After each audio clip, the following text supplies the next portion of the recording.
السلام عليكم ورحمة الله تعالى وبركاته. نحمده ونصلي على رسوله الكريم. أما بعد، فقد قال الله تعالى في كلامه القديم والفرقان المجيد: أعوذ بالله من الشيطان الرجيم. بسم الله الرحمن الرحيم. يا أيها الذين آمنوا لا تحرموا طيبات ما أحل الله لكم ولا تعتدوا إن الله لا يحب المعتدين. صدق الله العلي العظيم. الصلاة والسلام عليك يا سيدي يا رسول الله. خذ بيدي قلت حيلتي أدركني يا رسول الله صلى الله عليه وسلم. புகழ் அனைத்தும் அல்லாஹ் ஒருவனுக்கே உரித்தாகட்டுமாக.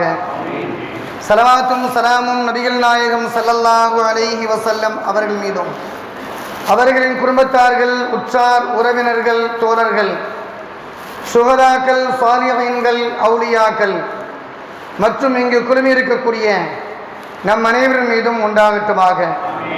உலகத்திலே வாழும் காலம் முழுக்க நபிகள் நாயகம் ஸல்லல்லாஹு அலைஹி வஸல்லம் அவர்கள் எந்த நற்குணங்களை நமக்கு பேணி வாழச் சொன்னார்களோ அந்த நற்குணங்களை பேணி எந்த விஷயங்களை விட்டும் தவிர்ந்து நடக்க வேண்டும் என்பதாக சொன்னார்களோ அந்த விஷயங்களை விட்டும் தவிர்ந்து அல்லாஹ் ரசூலுடைய முழுமையான பொருத்தத்தை பெற்ற சீதேவிகளாக அல்லாஹ் நம்மையும் நம்முடைய சந்ததிகளையும் அல்லாஹ் வாழச் செய்திருவானாக. கண்ணியமிக்கவர்களே, நபிகள் நாயகம் ஸல்லல்லாஹு அலைஹி வஸல்லம் அவர்கள் ஒரு தடவை ஒரு சஹாபியை அழைக்கின்றார்கள். அந்த சஹாபி அருகாமையிலே வருகின்றார்கள். அவருடைய கையை பிடித்த நபிகள் நாயகம் ஸல்லல்லாஹு அலைஹி வஸல்லம் அவர்கள் அந்த சஹாபியை பார்த்து சொல்கின்றார்கள்: தோழரே, நான் சொல்லக்கூடிய 5 விஷயங்களை நீங்கள் எண்ணிக்கொண்டே இருங்கள் என்பதாக சொல்லுகின்றார்கள். அந்த சஹாபி உடனடியாக தன்னுடைய விரலை எண்ண ஆரம்பிக்கின்றார்கள். நபிகள் நாயகம் ஸல்லல்லாஹு அலைஹி வஸல்லம் அவர்கள் முதன்மையாக சொல்கின்றார்கள்: உலகத்திலே வாழும் காலங்களிலே ஹராமான விஷயங்களை விட்டுவிடுங்கள். ஹராமான விஷயங்களை நீங்கள் விட்டுவிட்டால் அதன் காரணத்தினால் அல்லாஹ்விற்கு கட்டுப்பட வேண்டிய அந்த சிந்தனைகள் உங்களுக்கு வந்துவிடும் என்பதாக பெருமானார் ஸல்லல்லாஹு அலைஹி வஸல்லம் அவர்கள் 5 விஷயங்களிலே முதன்மையாக சொல்லித் தருகின்றார்கள். இரண்டாவதாக சொல்கின்றார்கள்: அல்லாஹ் எதையெல்லாம் உங்களுக்கு விதித்திருக்கின்றானோ அந்த விதிகளை நீங்கள் பொருந்திக் கொள்ளுங்கள்.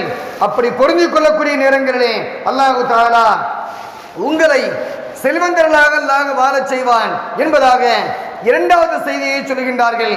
மூன்றாவதாக அந்த சஹாபியை பார்த்து சொல்கின்றார்கள்: தோழரே, அண்டை வீட்டுக்காரர்களோடு இணக்கமாக மகிழ்ச்சியாக வாழ்வதற்கு நீங்கள் பழகிக் கொள்ளுங்கள். அவர்களோடு சண்டையிட்டு வாழக்கூடிய வாழ்க்கையை விட்டும் தவிர்ந்து கொள்ளுங்கள். அப்படி வாழும் காலங்களிலே அல்லாஹ் தஆலா இறை நம்பிக்கையிலே உங்களை அல்லாஹ் தஆலா முழுமையாக வாழச் செய்வான் என்பதாக மூன்றாவதாக சொல்கின்றார்கள். நான்காவதாக சொல்கின்றார்கள்: உலகத்திலே உனக்கு எதை பிரியப்படுவாயோ அதையே பிறருக்கும் பிரியப்படுவாயாக என்பதாக நபிகள் நாயகம் ஸல்லல்லாஹு அலைஹி வஸல்லம் அவர்கள் அந்த சஹாபிக்கு நான்காவதாக சொல்லி காண்பித்து ஐந்தாவதாக சொல்கின்றார்கள்: தோழரே, அதிகப்படியான முறையிலே உலகத்திலே சிரிப்பதை நீங்கள் தவிர்த்து கொள்ளுங்கள். அப்படி அதிகப்படியாக சிரிக்கும் காலங்களிலே அல்லாஹ் தஆலா உங்களுடைய உள்ளத்தை அல்லாஹ் மரணிக்க வைத்து விடுகின்றான்.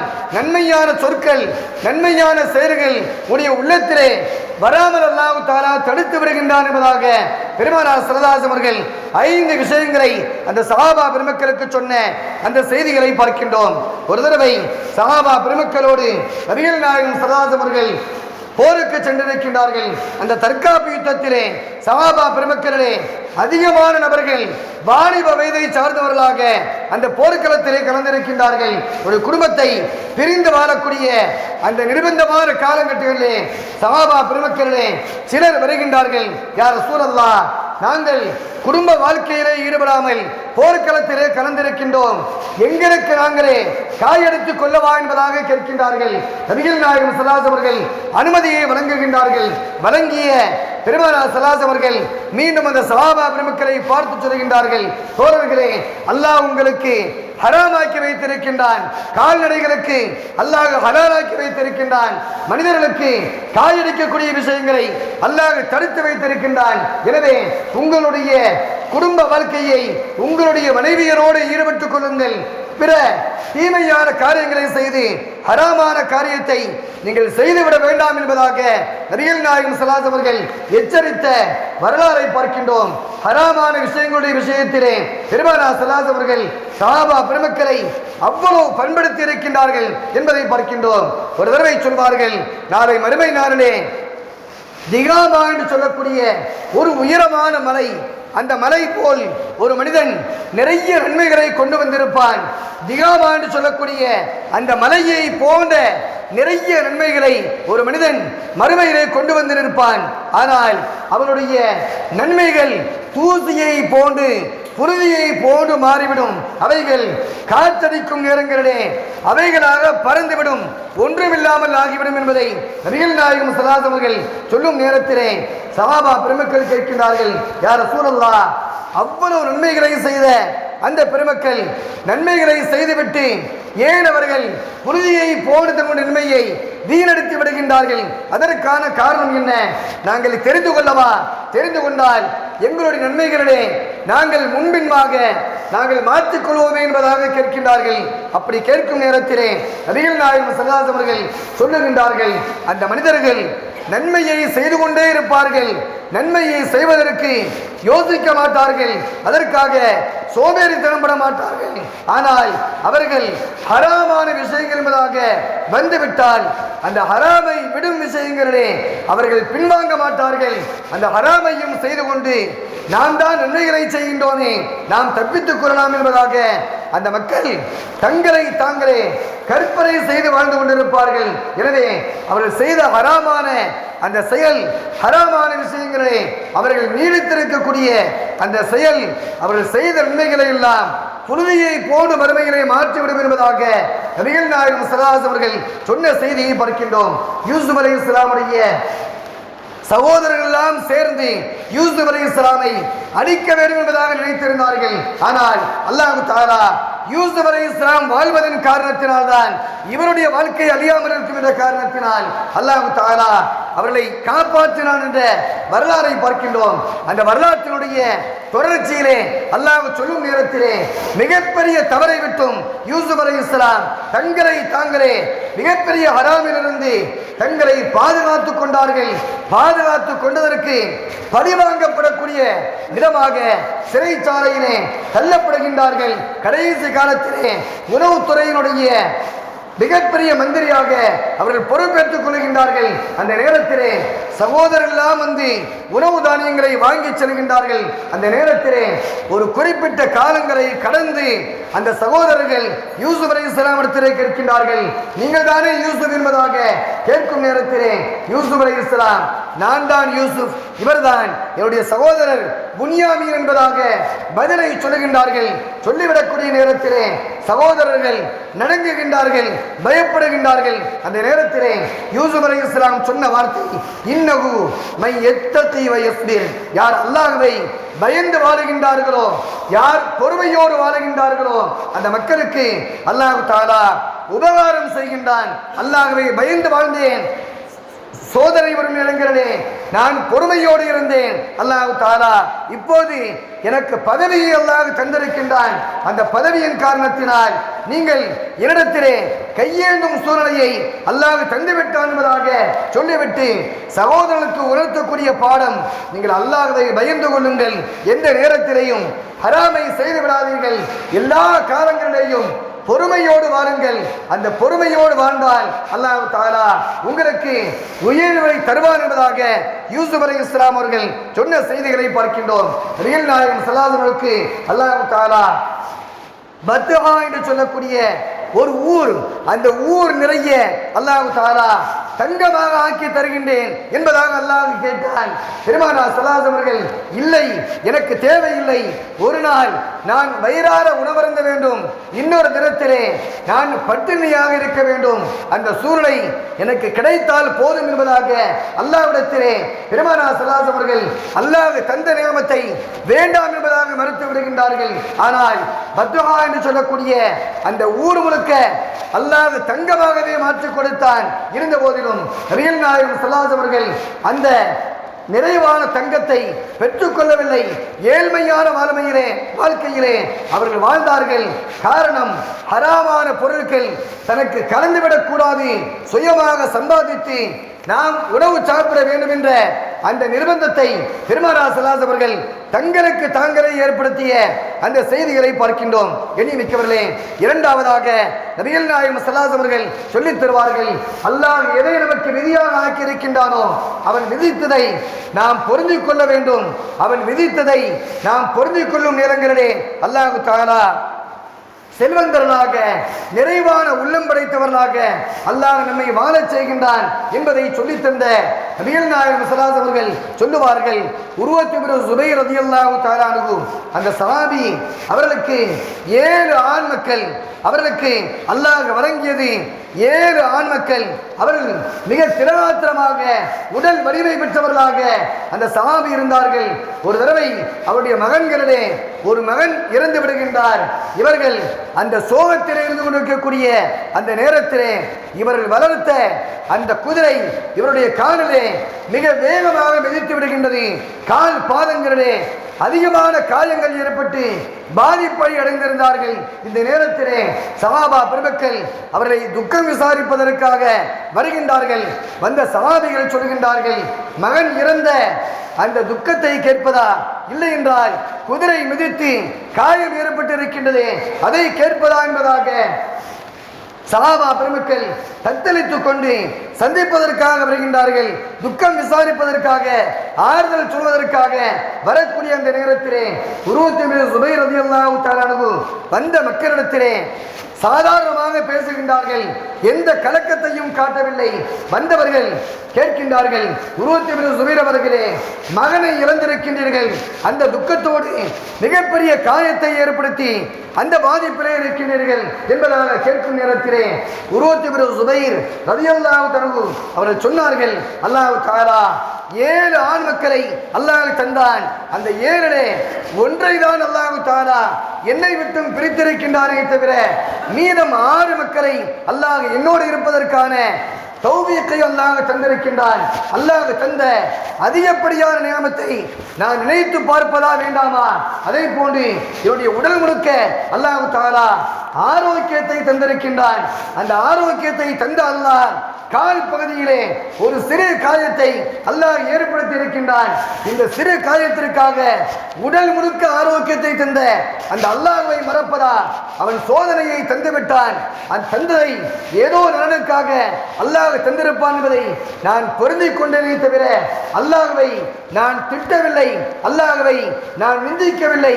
எனவே நான் பொறுமையோடு தான் இருக்கின்றேன், எனக்காக துஆ செய்யுங்கள் என்பதாக வந்த சஹாபா பெருமக்களை ஆறுதல் சொல்வதற்காக, துக்கம் விசாரிப்பதற்காக வந்த சஹாபாக்களுக்கு இவர்கள் ஆறுதலை சொல்லி அனுப்பிய அந்த வரலாறை பார்க்கின்றோம். கண்ணியமிக்கவர்களே, அதே போன்றுதான் நபிகள் நாயகம் ஸல்லல்லாஹு அலைஹி அவர்கள் சொல்லுவார்கள், உலகத்திலே அண்டை வீட்டாரோடு இணக்கமாக நடந்து கொள்ளும் என்பதாக பெருமானார் ஸல்லல்லாஹு அலைஹி அவர்கள் சொல்லிவிட்டு சொல்வார்கள். அவரோடு இணக்கமாக நடந்தால் அல்லாஹ் தஆலா அவனுடைய இறை நம்பிக்கையை உங்களுக்கு முழுமையாக ஆக்கி தருவான் என்பதாக பெருமானார் ஸல்லல்லாஹு அலைஹி அவர்கள் சொல்லி தந்த செய்தியை பார்க்கின்றோம். ஹஜ்ரத் அபூ ஹனீஃபா ரஹ்மத்துல்லாஹி அலைஹி அவர்கள் அவருடைய அண்டை வீட்டார் ஒருவர் மிக மோசமானவராக இரவு முழுக்க பாடல்களை படித்துக் கொண்டே இருப்பார். அதிகப்படியான கருவிகளை வைத்து இசைத்துக் கொண்டிருப்பார். அவர் இசைக்கக்கூடிய, பாட்டு படிக்கக்கூடிய அந்த பாடல் மூலமாக இமாம் அபூ ஹனீஃபா ரஹ்மத்துல்லாஹினுடைய இரவு வணக்கம் கெட்டுவிடும். சில நேரங்களிலே கோபப்படுவார்கள், தங்களுக்கு தாங்களே வருத்தப்பட்டுக் கொள்வார்கள். ஆனால் அவரை ஒன்றுமே செய்யவில்லை. திடீரென்று ஒரு நாள் இரவு நேரத்திலே பார்க்கின்றார்கள், பாடக்கூடிய சப்தத்தை காணவில்லை. அவர் பாடிக்கொண்டிருந்தார். திடீரென்று சப்தமில்லாமல் மாறிவிட்டது. கருவியினுடைய, இசையினுடைய எந்த சப்தமும் கேட்கவில்லை. இமாம் அபூ ஹனீஃபா ரஹ்மத்துல்லாஹி தன்னுடைய வணக்கங்களை நிறைவேற்றி முடித்து சற்று அமரக்கூடிய நேரத்திலே வீட்டுக்கு வெளியிலே வருகின்றார்கள். வந்து பார்க்கின்றார்கள், பக்கத்து வீட்டை சார்ந்த அந்த மனிதர் ஏன் பாடாமல் இருக்கின்றார், ஏன் கருவிகளை வைத்து இசைக்காமல் இருக்கின்றார் என்பதாக அவரை பார்க்க வரும் நேரத்திலே வீடெல்லாம் அமைதியாக தென்படுகின்றது.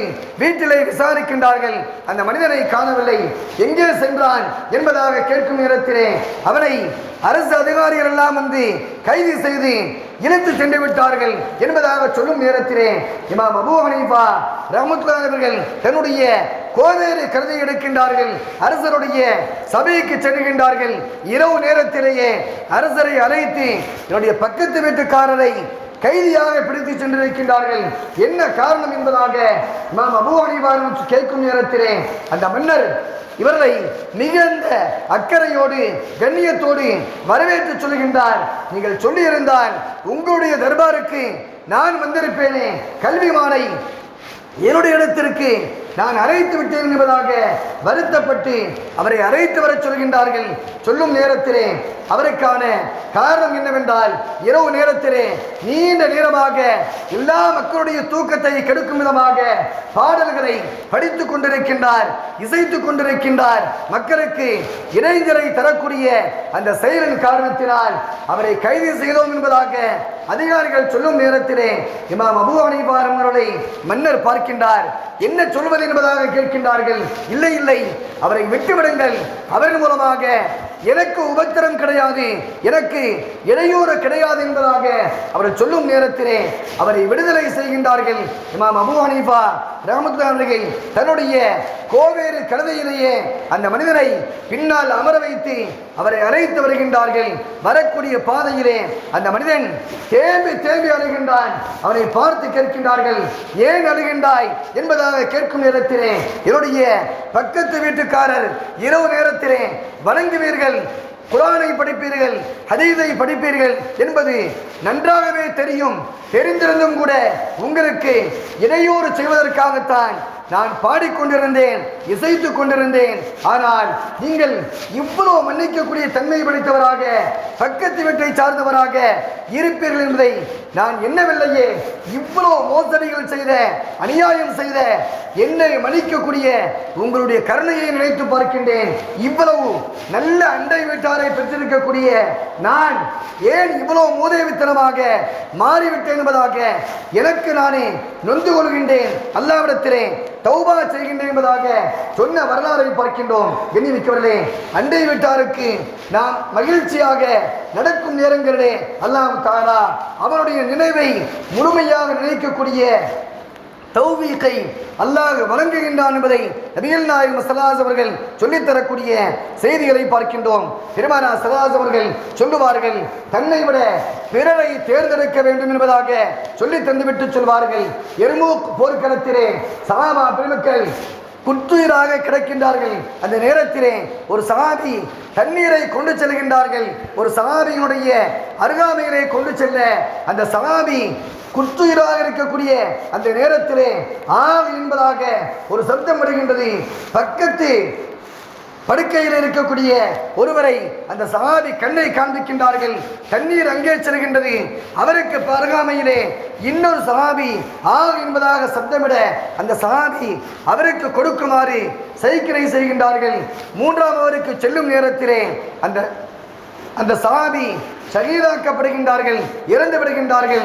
இரண்டாம் வருடத்திலே வரும் நேரத்திலே அவரும் ஷஹீதாகி விடுகின்றார். முதல் வருடத்திலே வரும் நேரத்திலே அவரும் ஷஹீதாகி விடுகின்றார். தன்னுடைய கடைசி சக்கராத்தினுடைய அந்த நேரத்திலே கூட பிறரை தேர்ந்தெடுத்து வாழ்ந்த உத்தமர்களாக சஹாபா பெருமக்கள் வாழ்ந்திருக்கின்றார்கள் என்பதை நாம் பார்க்கின்றோம். எனவே பிறரை நம்மை விட பிறரை தேர்ந்தெடுத்து வாழும் நேரங்களிலே நாம் செய்யக்கூடிய நலனை பிறருக்கும் வழங்கும் நேரங்களிலே அல்லாஹ் தஆலா உயர்வை தருகின்றான் என்பதை பெருமானார் ஸல்லல்லாஹு அலைஹி அவர்கள் சொல்லக்கூடிய செய்திகளை பார்க்கின்றோம். அதிகமாக சிரிக்கும் நேரங்களிலே அல்லாஹ் தஆலா உள்ளத்தை மரணிக்க வைத்து விடுகின்றான். நல்ல செயல்கள் எடுபடாமல் போய்விடுகின்றது என்பதை பெருமானார் ஸல்லல்லாஹு அலைஹி அவர்கள் சொன்ன செய்தியை பார்க்கின்றோம்.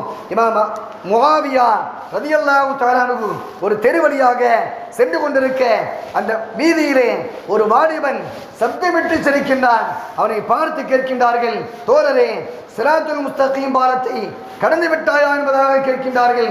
அவன் சொல்கின்றான், நான் இன்னும் இறக்கவே இல்லையே, எங்கே கடப்பது என்பதாக கேட்கும் நேரத்திலே, அப்படியானால் சிராத்துல் முஸ்தகீம் பாலத்தை கடப்பதற்கு நன்மைகள் தேவைப்படுமே, அதை பற்றிய கவலை இல்லாமல் சிரித்துக் கொண்டிருக்கின்றாயே என்பதாக கேட்கின்றார்கள். சொர்க்கம் உனக்கு வாஜிபா அல்லது நரகமா என்பதாக கேட்கும் நேரத்திலே எனக்கு தெரியாது என்பதாக அந்த வாலிபர் சொல்ல, சொர்க்கம் உறுதி என்பதாக தெரியாமல் எப்படி சிரித்துக் கொண்டிருக்கின்றாய் என்பதாக அந்த வாலிபரை அவர்கள் எச்சரித்த வரலாறை பார்க்கின்றோம். எனவே நபிகள் நாயகம் ஸல்லல்லாஹு அலைஹி அவர்கள் எந்த 5 குணங்களை பேணுவதன் மூலமாக 5 உயர்ந்த தன்மைகள் ஏற்படுவதாக சொல்லித் தந்தார்களோ அந்த குணங்களை நம்முடைய வாழ்க்கையிலே பேணி அல்லாஹ் ரசூலுடைய முழுமையான பொருத்தத்தை பெற்று வாழக்கூடிய சீதேவிகளாக அல்லாஹ் நம்மையும் நம்முடைய சந்ததிகளையும் அல்லாஹ் வாழச் செய்தல்வானாக. உலகத்திலே வாழும் காலம் முழுக்க நிம்மதியோடு ஈமானோடு அல்லாஹ் ரசூலை பயந்து வாழக்கூடிய வாழ்க்கை வாழும் தகுதியை அல்லாஹ் நம் அனைவருக்கும் தந்தல் புரிவானாக. வாஹிர் தாவானா அல்ஹம்துலில்லாஹி ரப்பில் ஆலமீன்.